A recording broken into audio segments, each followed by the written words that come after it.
Hey guys, బ్రహ్మాండ రామాయణం 3వ భాగానికి మీ అందరికీ స్వాగతం. ఈ చెక్కడం విమానం అనే పురాతన విమానాన్ని చూపుతుంది. విమాన అంటే సంస్కృత భాషలో ఎగిరే యంత్రం అని అర్థం. పురాతన హిందూ గ్రంథాలలో అనేక రకాల విమానాలు ప్రస్తావించబడ్డాయి మరియు ఈ చెక్కడంలో పుష్పక విమానం అని పిలువబడే ఒక నిర్దిష్ట రకమైన విమానాన్ని మనం చూస్తాము. దానిని శిల్పి ఎలా చిత్రించాడో చూద్దాం. ఈ లైన్ కూర్చునే ప్రాంతం యొక్క బేస్ ని సూచిస్తుంది. ఇక్కడే రావణుడు మరియు సీత ఇద్దరు కూర్చున్నారు. ఇంట్రెస్టింగ్ గా ఇక్కడ మనం సీట్ బెల్ట్లను చూడవచ్చు. అవును, ఈ సీట్ బెల్ట్లను మనం ఈ రోజు విమానాలలో ఉపయోగిస్తున్నట్లుగానే చూడవచ్చు. ఇక్కడ ఈ సేఫ్టీ బెల్ట్లను బేస్ నుండి అలానే వెళ్లి సీత కాలపై భద్రపరచడం మీరు చూడవచ్చు. మొదట్లో రావణుడు సీతను బలవంతంగా తీసుకెళ్తున్నందున ఆమెను విమానానికి బంధించాడు అని అనుకున్నాను. కానీ సమీపంలోనే చూస్తే రావణుడి కాలుకు మరొక బెల్ట్ను భద్రపరచారని మీరు చూడవచ్చు. ఇదొక ఇంట్రెస్టింగ్ వివరణ. 1200 సంవత్సరాల క్రితం శిల్పి సేఫ్టీ బెల్ట్ మెకానిజంతో ఎలా వచ్చాడో అని దీన్ని చూసి నేను ఆశ్చర్యపోతున్నాను. ఈ విమానం ఎలా ఎగురుతుంది? ఇది 2 వైపులా 2 పెద్ద రెక్కలతో అమర్చబడి ఉంది. ఈ రెక్కలు పక్షుల రెక్కల మాదిరిగానే కనిపిస్తున్నాయి. మీరు జాగ్రత్తగా చూస్తే ఈ రెక్కలపై ఈకలను కూడా చూడవచ్చు. కానీ ఈ విమానంలో చక్రాలు ఎక్కడ ఉన్నాయి? ఈ విమానం ఎలా పైకి ఎగురుతుంది? ఆధునిక విమానాలలో స్టార్ట్ అయ్యి దూరంగా వెళ్ళడానికి సహాయపడే చక్రాలు ఉన్నాయి. ఆపై నెమ్మదిగా టేకాఫ్ అవుతాయి. కానీ ఈ విమానంకి చక్రాలు లేవు. సో అది ఎలా టేకాఫ్ అవుతుంది? ఇది రాకెట్ ప్రపల్షన్ కు సమానమైన టెక్నాలజీను ఉపయోగిస్తుంది. చక్రాలు లేకుండా రాకెట్లు ఎలా టేకాఫ్ అవుతాయని మీరు ఎప్పుడైనా ఆలోచించారా? వారు అదే టెక్నాలజీను ఉపయోగిస్తున్నారు. ఈ దయ్యం ఈ విమానాన్ని ఎత్తే బాధ్యతను కలిగి ఉంది. అతన్ని ఇక్కడ ఎలా చూపించారో దాన్ని బట్టి అతను దానిని ఎత్తే బాధ్యత వహిస్తున్నాడని నేను చాలా స్పష్టంగా భావిస్తున్నాను. అతని మెడ నుండి ఒక శక్తివంతమైన థ్రస్ట్ జరుగుతుంది. దీని కారణంగా ఈ విమానం పైకి ఎగరడం జరుగుతుంది. బేసిక్గా రావణుడు సీతను శ్రీలంకలో ఉన్న తన రాజభవనానికి ఈ విధంగా తీసుకుని వెళ్తాడు. కానీ ఇప్పుడు రావణుడిని ఇక్కడ పూర్తిగా భిన్నమైన రూపంలో చూపించారు. చివరి శిల్పంలో అతనిని మానవ రూపంలో చూపించారు. కానీ రావణుడు ఒక రాక్షసుడని గుర్తుపెట్టుకోండి. సీతను మోసం చేయడానికి మానవుడి వేషంలో వస్తాడు. ఇప్పుడు మనం అతని యొక్క నిజ రూపాన్ని చూడవచ్చు. అతనిని 10 తలలు మరియు 20 చేతులతో చూపించారు. నిజానికి చెప్పాలంటే శిల్పి మొత్తం 20 చేతులను చాలా సూక్ష్మంగా చెక్కాడు. మీరిక్కడ 20 చేతులను లెక్కించవచ్చు. అండ్ ఒక చెయ్యి పొడవాటి ఈటను పట్టుకొని ఒకరిపై దాడి చేస్తుంది. అతను ఎవరిపై దాడి చేస్తున్నాడు? జటాయువుపై దాడి చేస్తున్నాడు. ఇంతకీ జటాయువు ఎవరు? మనం మెంబర్స్ ఓన్లీ వీడియోలో దీని గురించి డిస్కస్ చేశాము. అది రాముడి తండ్రికి స్నేహితులు అయిన ఒక పెద్ద పక్షి. దీని గురించి మనం ప్రత్యేకమైన వీడియోలో చాలా వివరంగా మాట్లాడాము. అవును, ఇది జటాయువు. చివరి చక్రంలో కూడా ఇది ఒక పెద్ద పక్షి. ఇక్కడ జటాయువు రావణుని తలపై దాడి చేస్తున్నట్లు చూపించారు. ఇప్పుడు సీతను రక్షించడానికి ప్రయత్నిస్తున్న జటాయువు గాలిలో అతనిపై దాడి చేస్తున్నాడు. ఇది ఇప్పటి వరకు రికార్డ్ చేయబడిన మొట్టమొదటి డాగ్ ఫైట్, అంటే గాలిలో చేస్తున్న యుద్ధం. ఇలా గాలిలో యుద్ధాలు లేదా వైమానిక పోరాటాలు చాలా అరుదుగా జరుగుతాయి. మెక్సికన్ విప్లవ సమయంలో 1913లో మొదటిసారిగా ఇటువంటి పోరాటం జరిగిందని హిస్టోరియన్లు నమోదు చేశారు. మరియు మొదటి మరియు 2వ ప్రపంచ యుద్ధం డాగ్ ఫైట్ల యొక్క అటువంటి సందర్భాలతో నిండి ఉన్నాయి.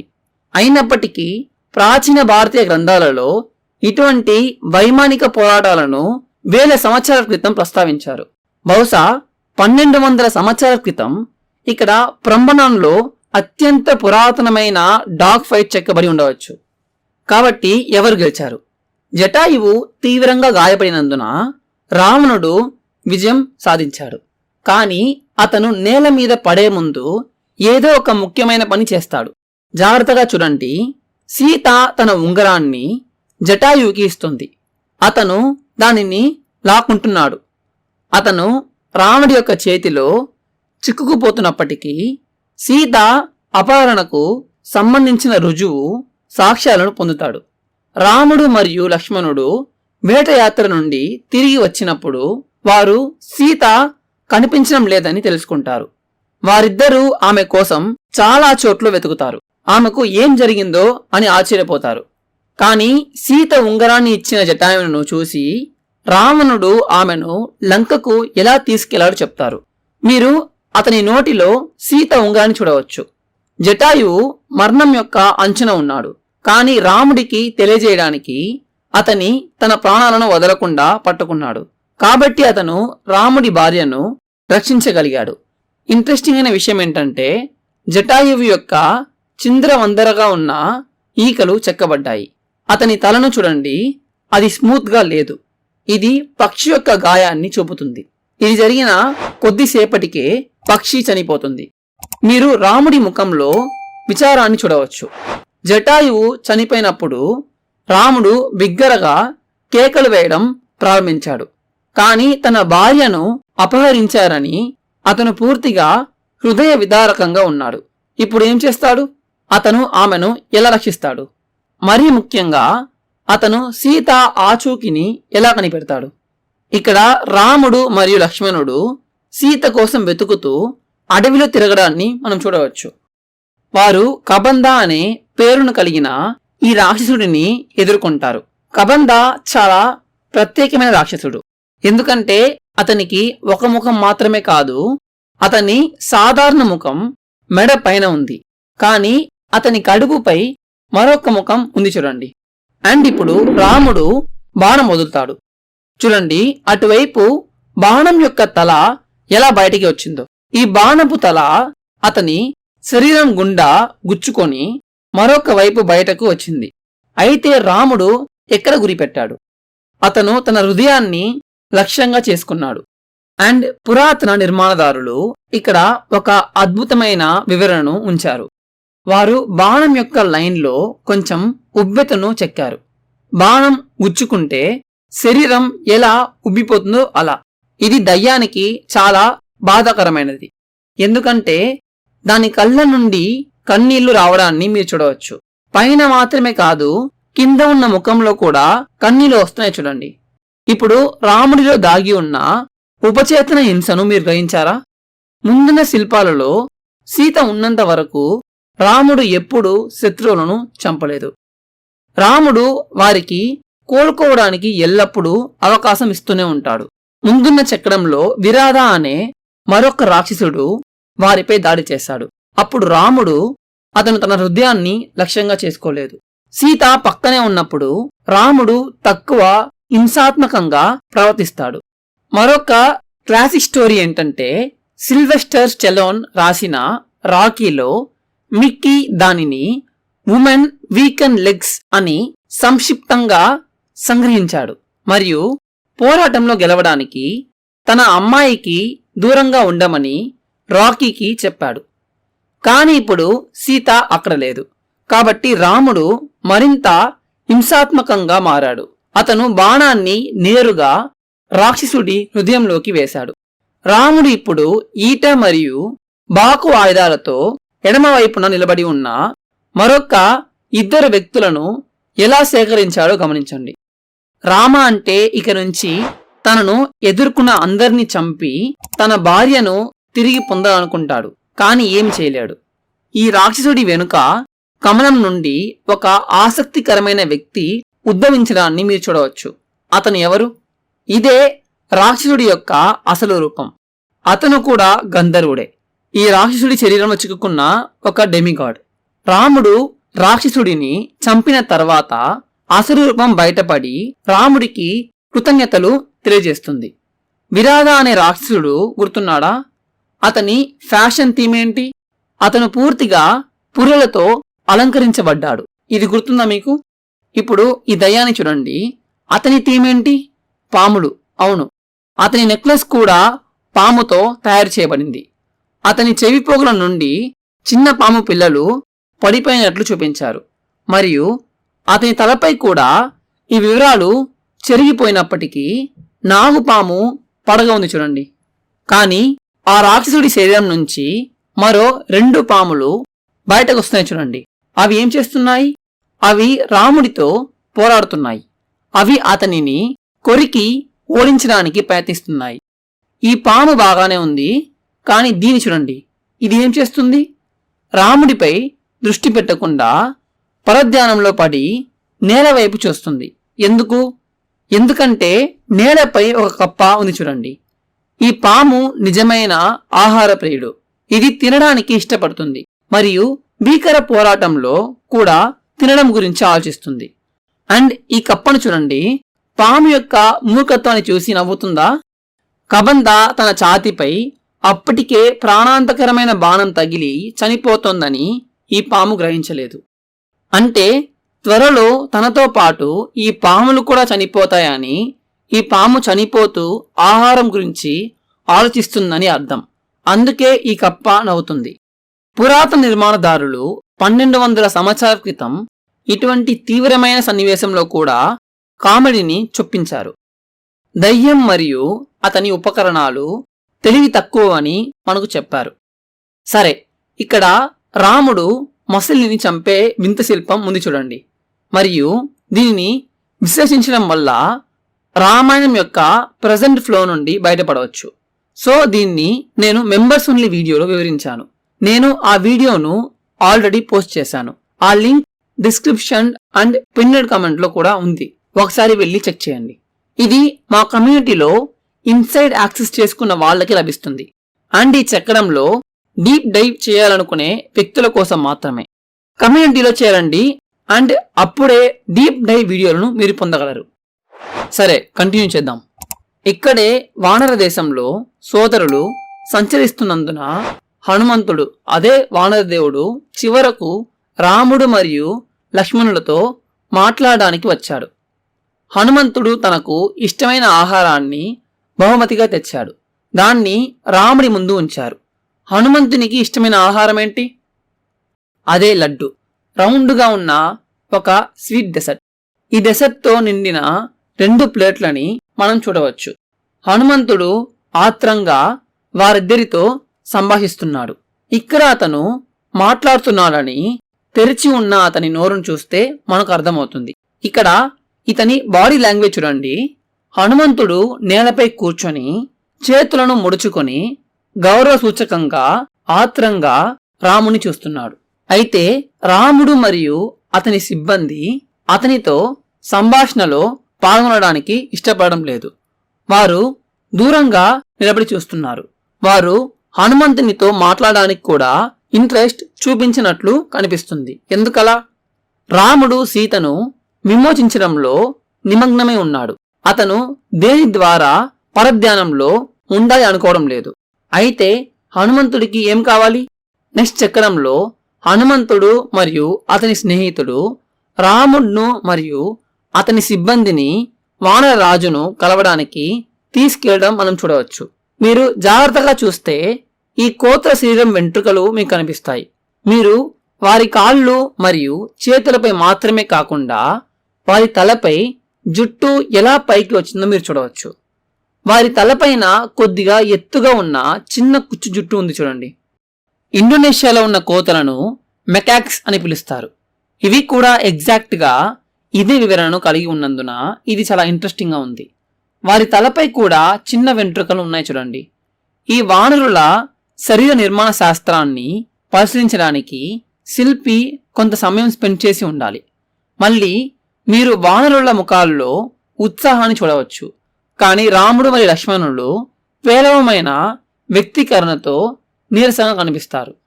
వారు సంతోషంగా మరియు ఉత్సాహంగా లేరు. రాముడు ఈ వానరులను అనుసరించడానికి చాలా అయిష్టంగా ఉన్నాడు. అతను ఆ రాజ్యాన్ని ఆనందంగా పాలిస్తున్న వానర రాజుని కలవడానికి ఇష్టపడడు. రాముణ్ణి తన రాజ్యం నుండి తొలగించడం వలన అతను వనవాసం చేయవలసి వచ్చింది. పైగా అతని భార్యను కూడా ఎవరో అపహరించారు. కాబట్టి అతను ఆ రాజ్యాన్ని పాలించే రాజును కలుసుకునే మానసిక స్థితిలో లేడు. తన రాణితో ఆ రాజు సింహాసనంపై కూర్చుంటాడు. ఒకవేళ రాజ్యాన్ని పోగొట్టుకున్న రాముణ్ణి ఈ వానర రాజు అపహాస్యం చేస్తే, భార్యను పోగొట్టుకున్నందున రాముణ్ణి వెక్కిరిస్తే, రాముడి మనసు ఈ ప్రశ్నలతో నిండిపోయింది. బ్రహ్మణాన్ రామాయణంలో ఇది చాలా ఇంట్రెస్టింగ్ అయిన శిల్పం. జాగ్రత్తగా చూడండి.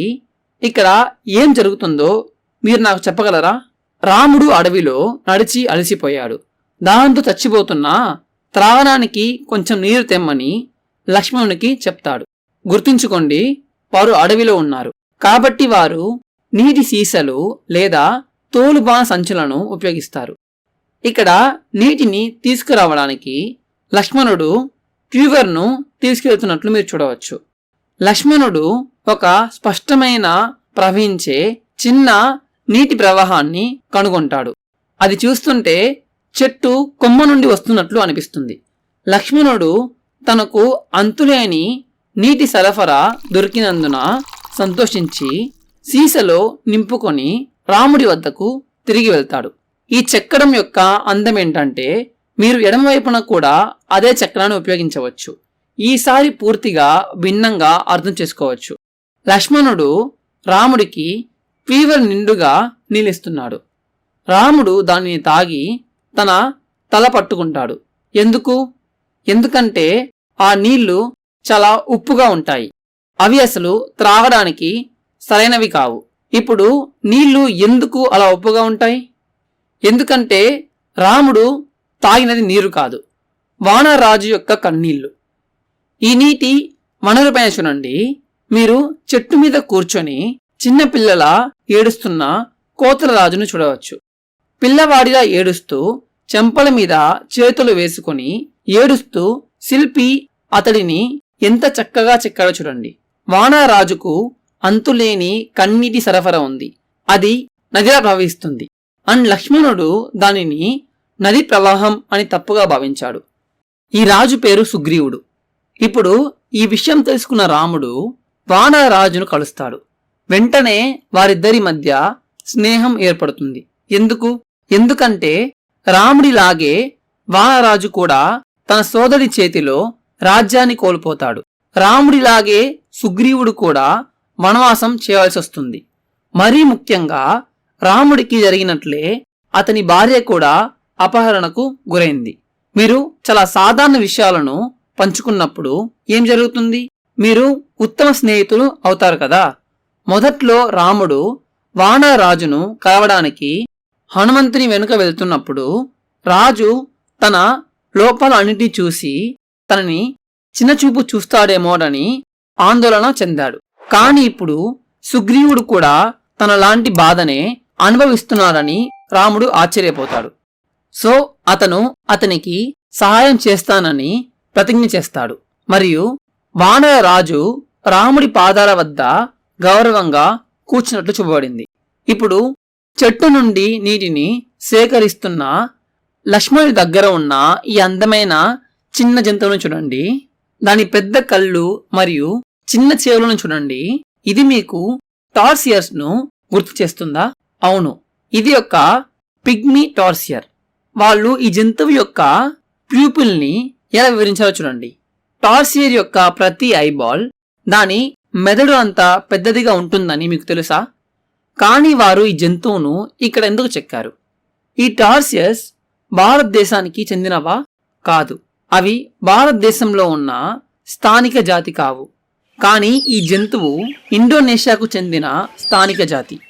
బ్రహ్మణాన్ యొక్క శిల్పులు ఈ శిల్పాలను కొంత స్పైస్ అప్ చేయడానికి వారి సొంత స్థానిక జంతువులను యాడ్ చేశారు. ఇదే బ్రహ్మణాన్ రామాయణానికి విశిష్టత. ఈ చెక్కడం ప్రతి ఒక్క వ్యక్తి విశాలంగా నవ్వుతున్నట్టు చూపిస్తుంది. వారు దేన్ని చూసిన తర్వాత తమ ఆశ్చర్యాన్ని మరియు ఆనందాన్ని నియంత్రించుకోలేకపోయారు. ఇప్పుడేం జరిగింది?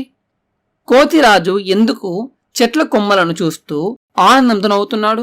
ఈ చెక్కడం చాలా ఈడెన్ డీటెయిల్స్ ను కలిగి ఉంది.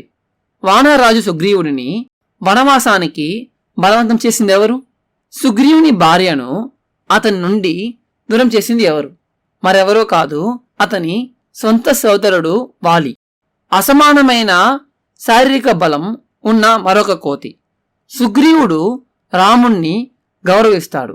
కాని తన సోదరుణ్ణి ఓడించేంత బలం రాముడికి ఉందా అని సందేహిస్తాడు. రాముడు చెట్టు కొమ్మను బాణంతో గుచ్చగలడా అని అతన్ను అడుగుతాడు. ఈ చెక్కడం రాముని ప్రతిస్పందనను చూపుతుంది. అతను తన విల్లు నుండి ఒక బాణం విసురుతాడు.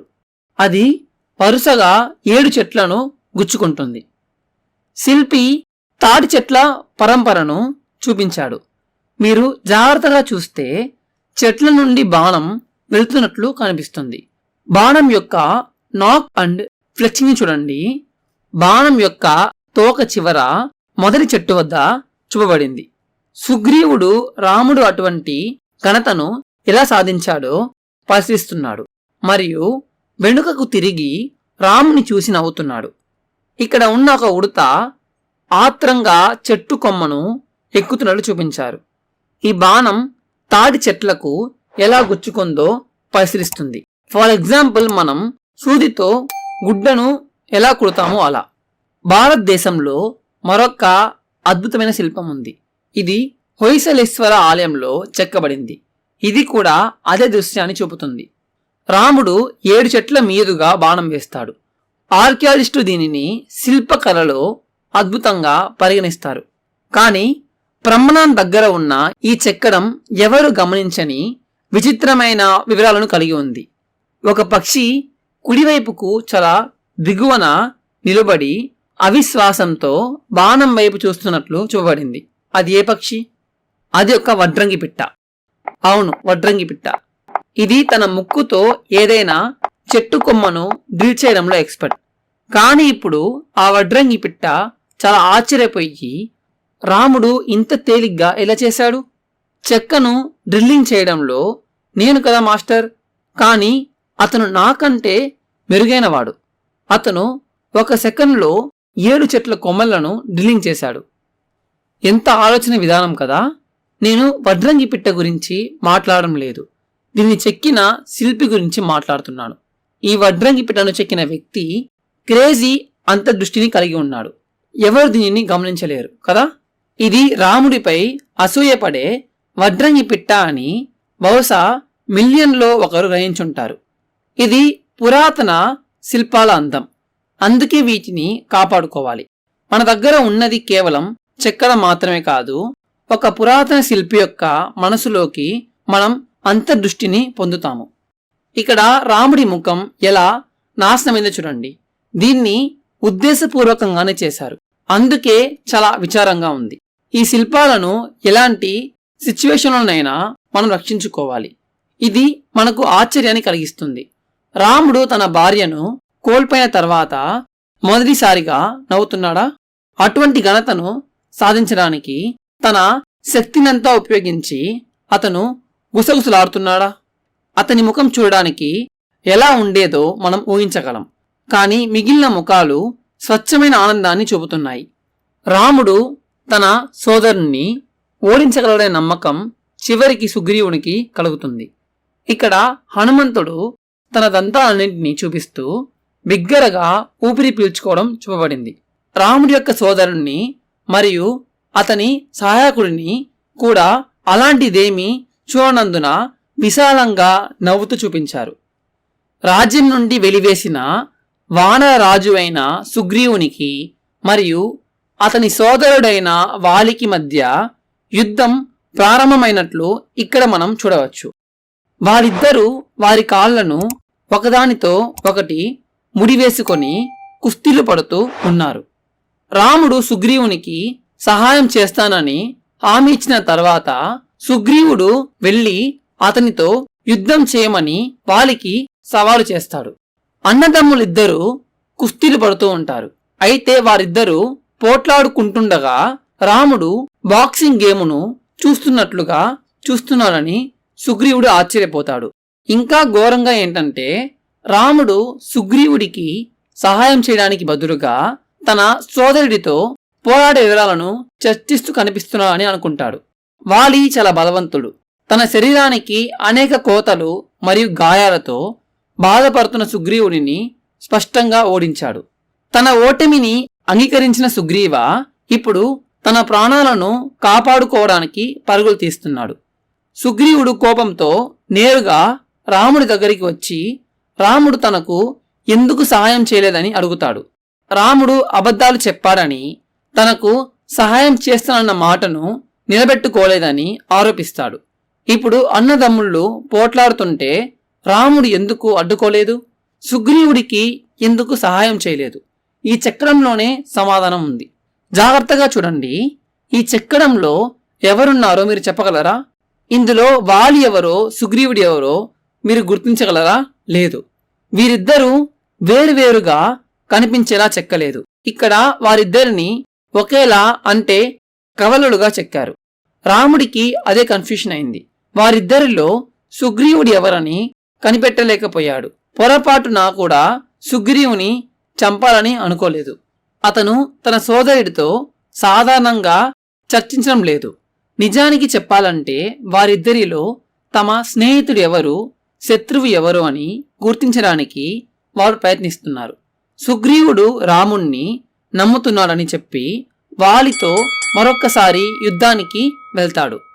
ఇక్కడ మనం వానర సోదరుల పోరాటాన్ని చూడవచ్చు. ఇది 2వ రౌండ్. ఈ ఇద్దరు అన్నదమ్ముల మధ్య తేడా ఏంటో ఇప్పుడు మీరు చెప్పగలరా? అవును, వారిలో ఒకరు తన బట్టలపై ఆకుల కొమ్మను ధరించి ఉన్నారు. ఈ కొమ్మ ఆధారంగా ఎవరు సుగ్రీవా అని కనిపెడతారు. రాముడు సుగ్రీవుడికి ధరించడానికి ఒక మాలను ఇస్తాడు. కాబట్టి అతను సోదరుల మధ్య ఉన్న తేడాను గుర్తించగలుగుతాడు. ఇక్కడ చూడండి, మాలను ధరించిన సుగ్రీవుడు వంగిన పొజిషన్లో ఉన్నప్పుడు రాముడు బాణం వదులుతాడు. అప్పుడు రామునికి ఎదురుగా ఉన్న వాలి మెడకు ఆ బాణం తగులుతుంది. అతన్ని ఎవరో దాక్కొని దొంగ దెబ్బ తీశారని వాలి షాక్ అవుతాడు. అలాగే అతను ఒక ప్రత్యేకమైన హ్యాండ్ సిగ్నల్ చేశాడు. చూడండి, ఈ ముద్రకు అర్థమేంటి? ఇది చాలా ముఖ్యమైనది. వాలి చాలా ప్రత్యేకమైన మహాశక్తితో ఆశీర్వదించబడ్డాడు.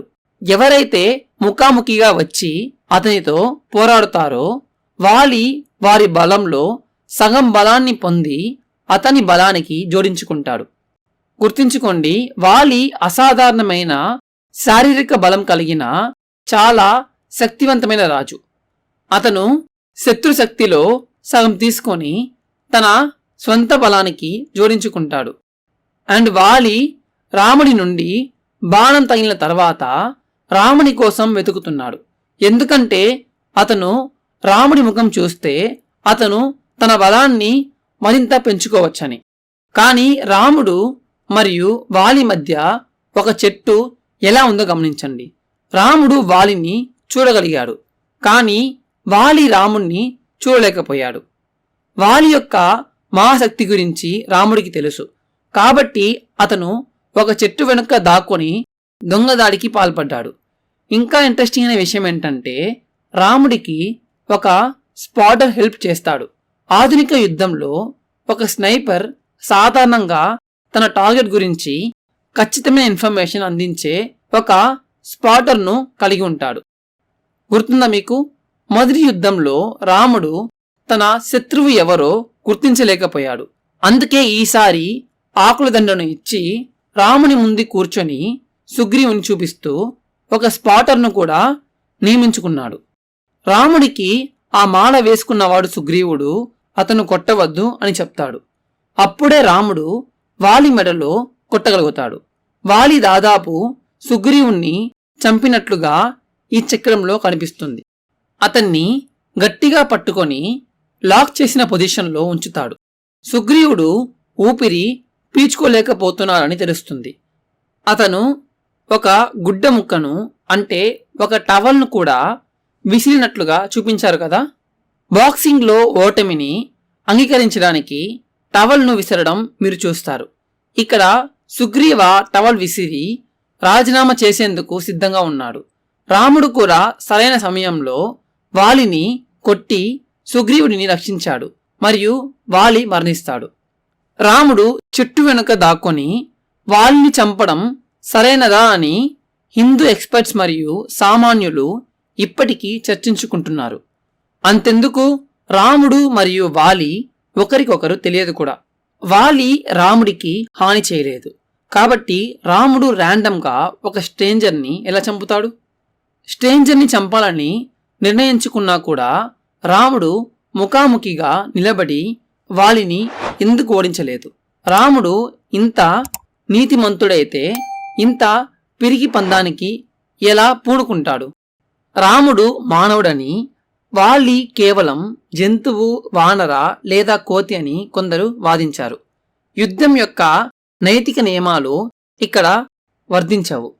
దానిని తినడానికి మానవుడు కోడిని లేదా జింకను వేటాడుతున్నట్లుగా చూడాలి. ఒక వ్యక్తి దాని మాంసం కోసం కోడిని లేదా మేకను చంపినప్పుడు అతను జంతువును అన్యాయంగా చంపేస్తే మనలో చాలామంది అతనికి తీర్పు చెప్పడం లేదు. రాముడు కేవలం ఒక జంతువును చంపాడు కాబట్టి అతను చెట్టు వెనుక దాక్కోవడం గురించి పట్టించుకోలేదు. నేటికి కూడా సాధారణంగా ఒక వేటగాడు ఏదైనా ఆట ఆడుతాడు. వారు దాక్కొని మభ్యపెట్టి జంతువును కాల్చి చంపుతారు. కాబట్టి రాముడు కేవలం వారిని జంతువుగా చూశాడు.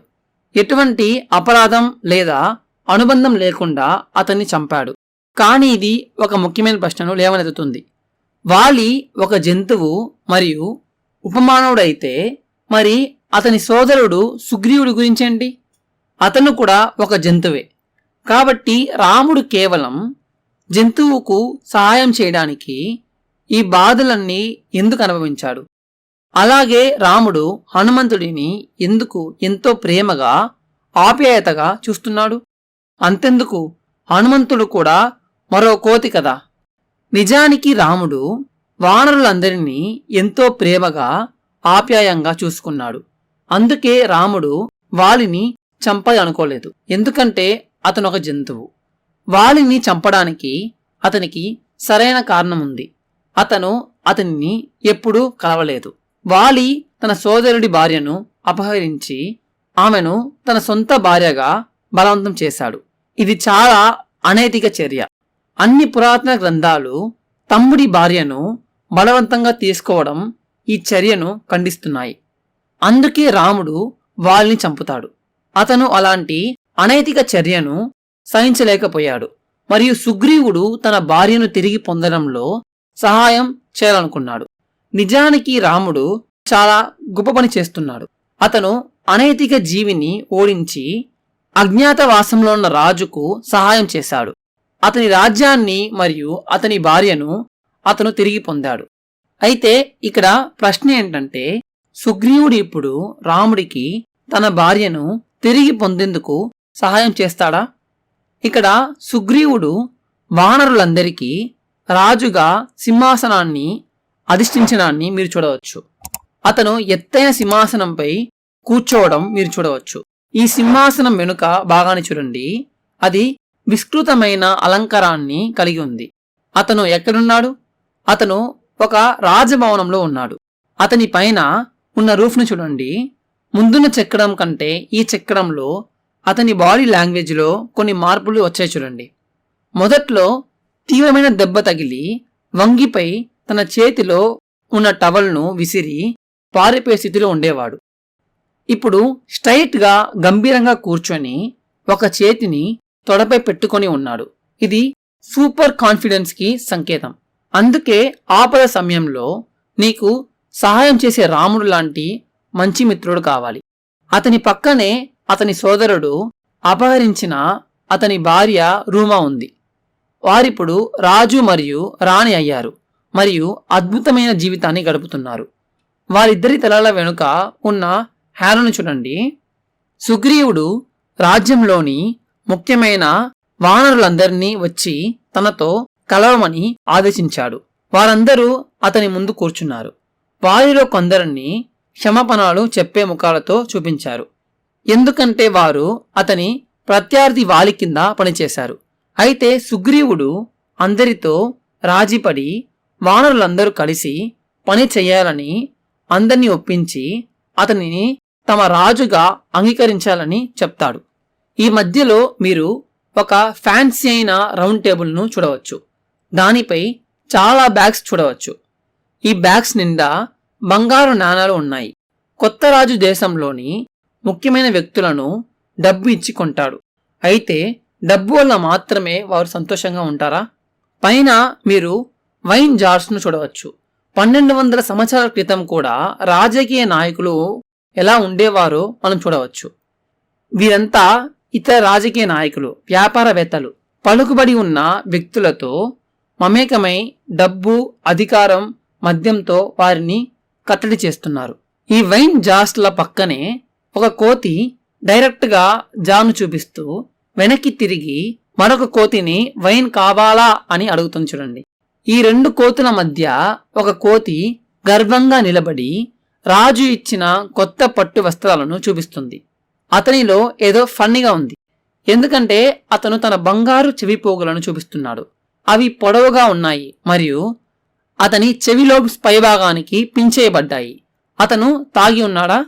అతని వెనుక మీరు నేలపై కూర్చున్న 2 కోతులని చూడవచ్చు.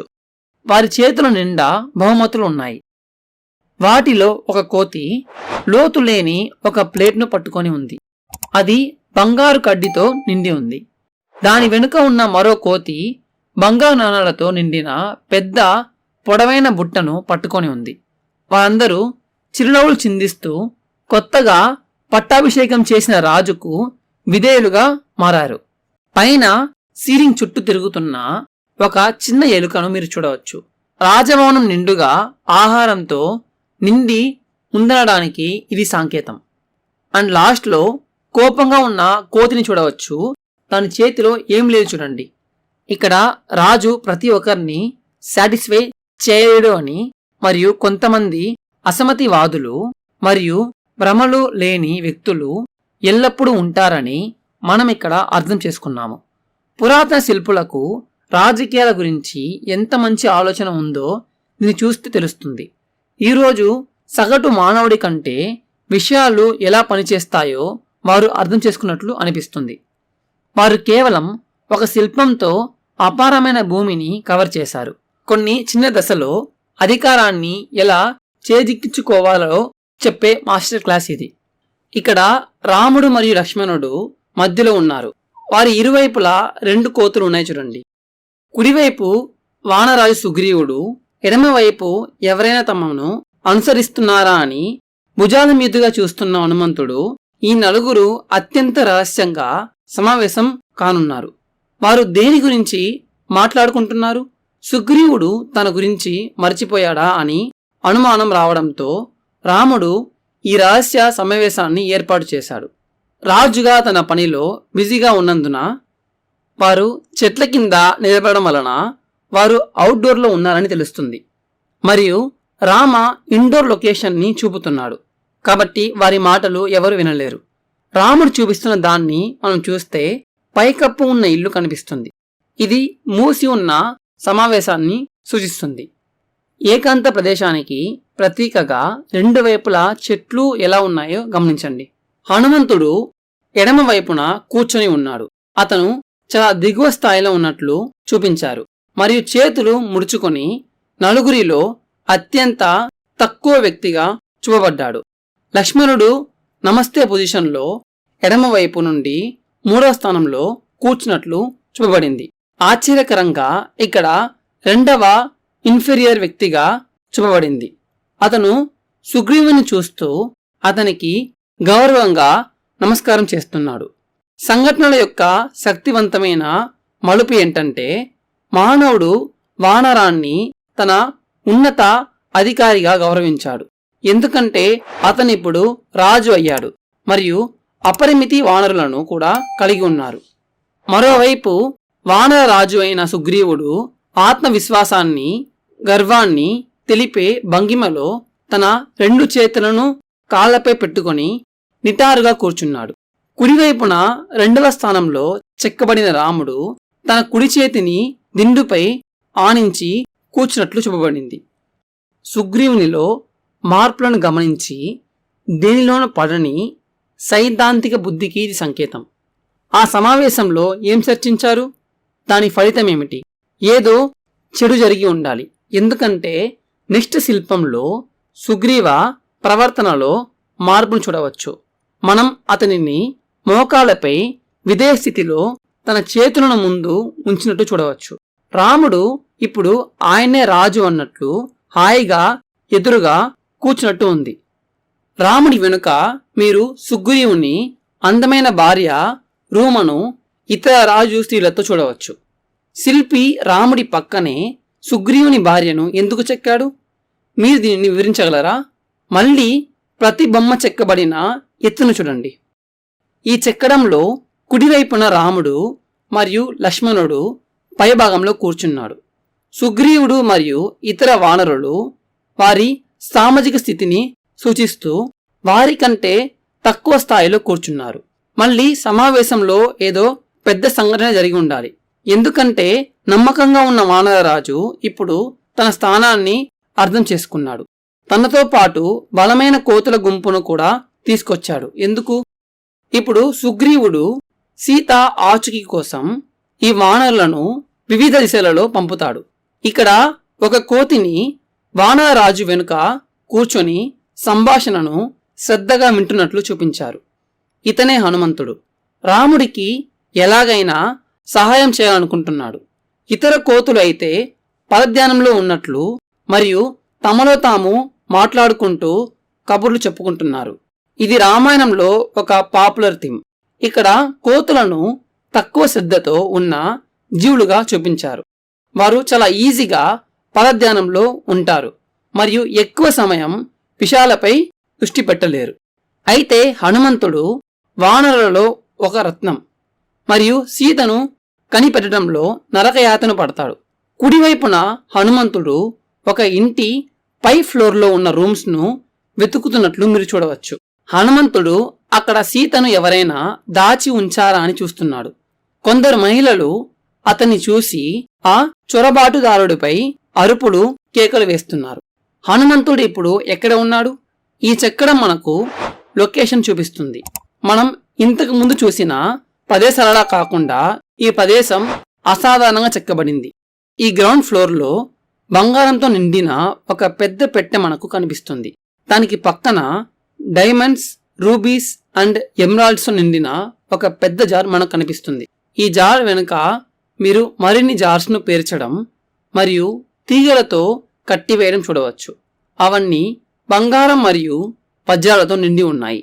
ఈ రెండు వైపుల ఉన్న స్తంభాలను పెద్దవిగా మరియు అద్భుతంగా రూపొందించారు. పైన ఉన్న ఫ్లోర్ను అందమైన స్క్వేర్ విండోస్తో కూడా అలంకరించారు. మీరు ఈ విండోస్ పై 4 ఎక్స్ గుర్తులను చూడవచ్చు. పైకప్పు పైన చాలా పావురాలు ఉన్నాయి చూడండి. ఇది స్థలం యొక్క గొప్పతనానికి చిహ్నం. ఇంతకీ అతను ఎక్కడున్నాడు?